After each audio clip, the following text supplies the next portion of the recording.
안녕하세요, IT 크리에이터 신하스입니다. 오늘 제가 아침에 기사 하나를 봤는데 갤럭시 Z 폴드2의 정식 출시가 연기되었다고 하더라고요. 원래 Z 폴드2는 15일부터 17일까지 사전 예약자를 대상으로 개통을 진행하고 9월 18일에 정식 출시를 할 예정이었습니다. 사전 예약자들에게는 갤럭시 버즈 라이브를 주거나 아니면은 케이스 패키지를 선택할 수 있었습니다. 삼성에서도 폴드1이나 Z 플립 때보다 사전 예약 인원이 더 많을 것을 미리 예상하고 전작들에 비해서 재고를 좀 더 많이 출고해둔 상황이었다고 하는데요. 그럼에도 불구하고 지난 11일부터 15일까지 5일간 Z 폴드2 사전 예약으로 국내 시장만 하더라도 이동통신사와 자급제 모델 합쳐서 총 8만 대 이상이 판매되었다고 합니다. 갤럭시 Z 플립도 폴더블로서는 굉장한 호평을 받았고 국내에서 10만 대 판매량을 넘기기까지 3개월이 걸렸다고 하는데 약 160만원 정도로 출시된 갤럭시 Z 플립보다 훨씬 비싼 230만원대의 가격대로 출시한 Z 폴드2의 사전 예약 주문이 5일 동안 8만 대를 넘긴 것으로 보아 이번 Z 폴드2가 정말 잡음 없이 큰 이슈 없이 정말 잘 나왔다는 생각이 다시 한번 들게 되었습니다. 실제로 8만 대라는 주문량에 비해서 지금 크게 이슈되고 있는 QC 문제 많이 없죠? 사실 노트 20 시리즈에서 카메라 습기 문제라던가 도장 벗겨진 문제 같은 초기 물량 이런저런 잡음들이 조금 많아서 설마 Z 폴드2도 그러려나 걱정을 살짝 했었는데 기우였던 것 같습니다. 그리고 제가 알기로는 이번 Z 폴드2가 이통사보다는 삼성닷컴이나 삼성 디지털 프라자 그리고 쿠팡 같은 오픈마켓에서 출고되는 완전 자급제 모델들의 비율이 이번 사전 예약 기간 동안 상당히 높았다고 하네요. 이게 안타까운 부분이 대리점 통해서 이동통신사 기기 변경이나 번호 이동으로 예약하신 분들은 지금 통신사양 재고가 모자라서 사전 예약 시작 당일날부터 사전 예약을 했음에도 불구하고 아직 못 받으신 분들도 계신 것 같고 삼성 디지털 프라자나 삼성닷컴에서도 아직 배송이 완료되지 않았다는 이야기들이 있습니다. 저는 쿠팡에서 사전 예약 11일 시작하자마자 당일 미스틱 브론즈 색상 예약했다가 잠깐 색상 미스틱 블랙으로 할까 망설여서 취소했다가 다시 그냥 미스틱 브론즈로 하자 라고 마음을 먹어서 조금 늦은 9월 13일에 결제를 했는데도 불구하고 15일 새벽 7시에 배송이 제대로 왔습니다. 제가 갤럭시 S10 에센셜부터 이렇게 국내 자급제 모델이나 이통사 모델들의 사전 예약 그런 배송 추이들을 지켜봐 왔는데 할인 혜택은 사실 사이트나 대리점 지점별로 다를 수는 있어도 어쨌든 평균적으로 가장 빨리 물건을 받아볼 수 있는 사이트는 쿠팡인 것 같습니다. 로켓 배송 최고예요. 근데 사실 사전 예약 혜택 대부분 카드 결제 10% 할인 내외이고 쿠팡은 24개월 무이자 할부도 가능하니까 많은 분들이 그러시는 것처럼 완전 자급제 카드 혜택 받아서 구매하시고 그 다음에 알뜰폰 통신사 쓰시면 이동통신사의 24개월 약정 36개월 심하면 48개월까지 할부 묶이고선 선택 약정 25% 할인 그거 당연히 소비자가 받을 수 있는 권리인데 판매원들이 무슨 자기들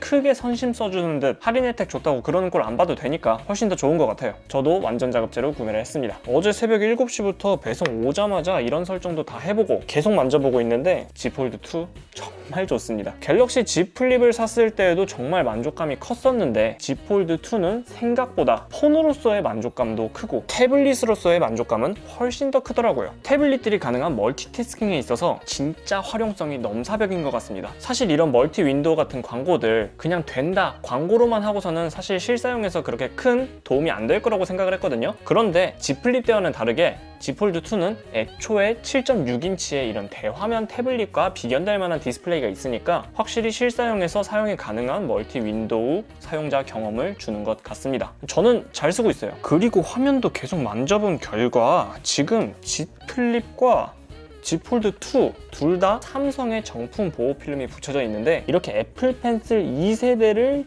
이렇게 화면에 긁어봤을 때 Z 폴드2 쪽이 확실히 좀 더 단단하다는 느낌이 들어요. 이게 손으로 터치했을 때는 잘 못 느꼈었는데 애플 펜슬로 살짝 경도만 맛보니까 확실히 느껴지네요. 물론 그렇다고 해서 아직 Z 폴드2의 UTG 경도가 펜의 부분 압력을 이겨낼 정도로 강하진 않으니 절대로 막 세게 눌러보거나 하지 않으시길 바랍니다. Z 폴드2 처음 전원 켰을 때 나오는 주의사항 키 같은 거 이렇게 접지 마세요, 세게 누르지 마세요 이런 것만 지키시면 될 것 같아요. 그리고 한 가지 힌지 보호 필름도 안 하시는 걸 추천드립니다. 어제 미니기기 코리아라는 전국 방방곳곳에 인싸들이 보이는 IT 커뮤니티에서 본 게시글인데 Z 폴드2의 힌지 보호 필름 켰다가 이 힌지 속의 내부 스위퍼 솔들이 뽑혀버렸다는 글을 봤어요. 사실 저도 Z 플립 처음 샀을 때에는 힌지 쪽에다가 보호 필름을 구매했었는데 이게 저도 보호 필름을 썼을 때 이 힌지 내부 구조가 굉장히 정교하다 보니까 꽤 맞물리는 부분에 문제가 있어서 그런 건지 보호 필름을 꼈을 때는 180도로 완전히 펴지지 않게 되거나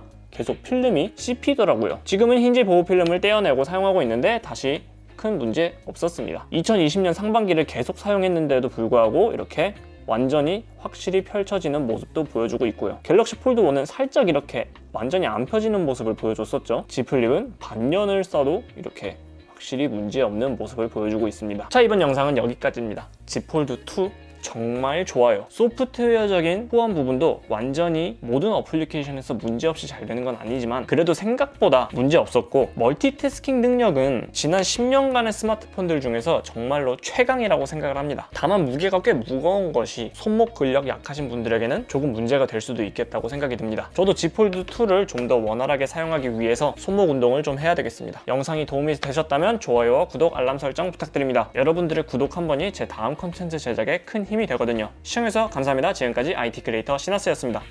해도 될까 이거? 그 아이폰을 잡아먹는 Z 폴드 2.